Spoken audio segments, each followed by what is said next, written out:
What's up, everybody? Big Herc, Prison Talk. And I want to talk about kids in juvenile detention centers and how, you know, we're not paying attention to our youth and we're just forcing them into these complexes that basically lead to these guys going to industrial prisons that are commercialized, and they're just maximizing bed space and throwing a key away on these guys. And a lot of times you look at, like, why would you not take the time to better educate these youngsters and prevent them from becoming career criminals? Well, when you have private institutions involved in the prison system, the juvenile system, and they can make money, by all means, they're going to make money. And it's a breeding ground for just a lot of negative behavior. That's the foundation for a lot of the gang stuff you see coming out. It's a lot of the foundation for just a lot of these continuing crime sprees and crime waves you see going on with just the violence, and these guys continue this negative behavior. And as a youngster going into the system, I can speak on it because I've been there. I've been to juvenile hall too. I've been to the feds, but I've also been to juvenile hall. When I was in there, I was shit, man. I was a sophomore in high school. I had trigonometry. I was in chemistry class. I was taking Spanish. I was in a typing class. I had all these classes in high school, and then got caught selling dope. Went to juvenile hall, and was up in there with like guys who didn't even go to school. They were most of them just were selling drugs. They weren't even trying to get an education. They didn't give a fuck about school. It's really looking back now, in retrospect, I can speak on it. But being in the middle of that, I was pretty angry. I was selling drugs to try to make money. My mom was working 3 jobs.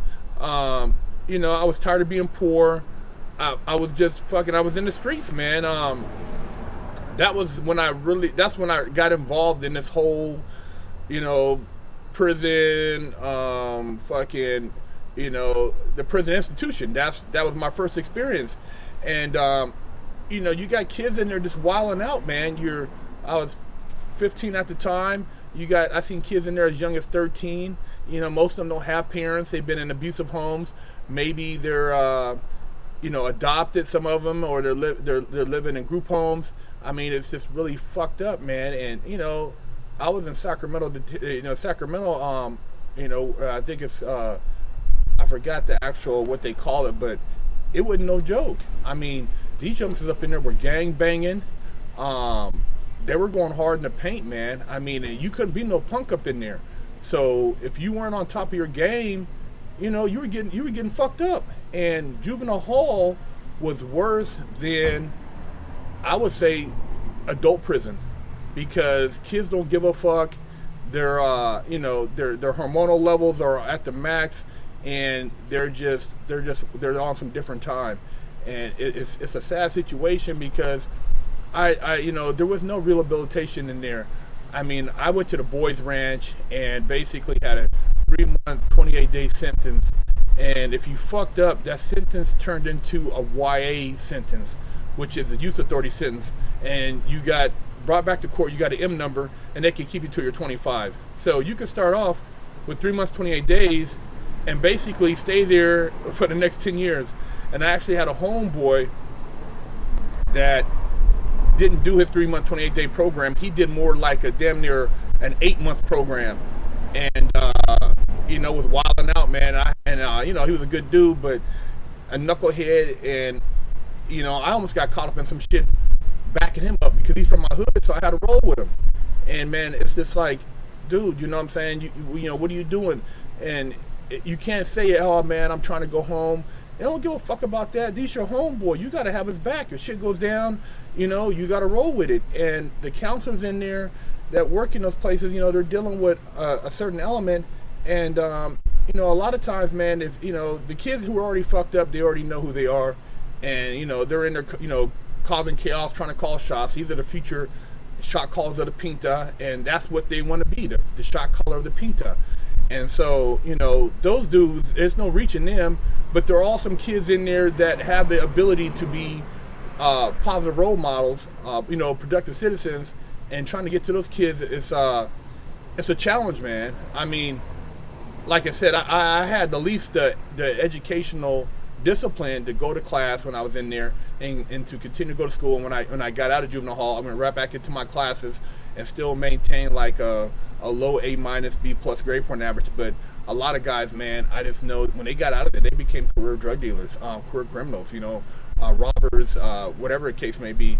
And you know, even me getting out of there, I never wanted to go back, but fuck, I caught 2 more cases like a dumbass. So it's like, man, you know, you have that experience, and then your decision making skills become warped because you've been through the system. So you say like, well, man, shit, you know, I might be able to get away with this, or, you know, I'll entertain this. And that's where the system pulls you in, because you think that, oh man, you know, this isn't no big deal, but it is a big deal. And you know, people that aren't paying attention to these detention facilities, man, wake the fuck up. You know, if you have the time to go down and mentor a kid, to give them some hope, to talk to them, to inspire them, please do so. I mean, you know, you guys take so much care about your dogs, your pets. You know, you forget about these kids that are around you that are going to be, you know, future citizens of our society. You know, it's these kids need somebody to believe in them. You know, if you have somebody that says, hey man, you're a good artist, hey man, you know, you're smart, hey man, you know, you're not a bad dude. If you hear that, maybe you'll start believing it. You know, a lot of kids never heard that. You know, they never heard, I love you, you're a good kid, you know, you're not that bad of a person. They just hear about, oh, cuz, what's happening? Oh, blood, let's get this shit back in, blood. Or, hey, Holmes, let's go do this right here. That's all they hear from the homeboys. That's all they hear from their peers. So they're gonna roll with their peers, because that's where the love's at. You got to show these youngsters some love, man. I mean, it makes a big difference. I just think about like little things if I would have heard, or things I think about that made me angry, that maybe would have changed me otherwise. And you know, you can't overlook that part of society. People, you got to pay attention to these youngsters, man, and quit supporting them being in these fucking detention centers and housing them up in there, and shit's going down. You think shit goes down in state pen? Little kids are getting raped. They're getting the shit beat out of them. I seen a motherfucker go in there and banging on a door, and they got tired of it. They rushed his motherfucking ass to guards and just broke his arm. He was screaming like a fucking girl up in there. I seen people get fucked up. I seen somebody get their ass slapped in the motherfucking shower. You know, seen motherfuckers doing some old weirdo shit up in there because they've already been subjected to it, and they just continue with the cycle.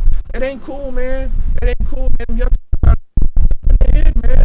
And then they, you know, they entertain stupid shit. So you people, you know, out there who have, you know, kids around you, teenagers, or, you know, younger than teens that, you know, are in the mix stuff, or kids out there who are run around banging thinking it's cool, man, you get up in that motherfucking juvenile hall, you're gonna learn something, and it ain't gonna be what you want to learn. It's gonna be what you're forced to learn and what you're forced to do. So I'm telling you right now, man, you people pay attention, man, and let's change this around and educate the kids instead of lock their ass up. It ain't cool being locked up. Locked up is not cool, man. Everybody, oh, you've been locked up, they just forget about you. And you get out, man, and then it's repetitive because you've already given up. You know, take the time to support these kids, man, and give them something. Give them an education. Don't throw the book at them, man. Give them a second opportunity. This is our future right here, man. You know, think about it, man. It's not because they're bad kids. It's because they just ain't had anybody that's really giving them the love they need. They need some love, man.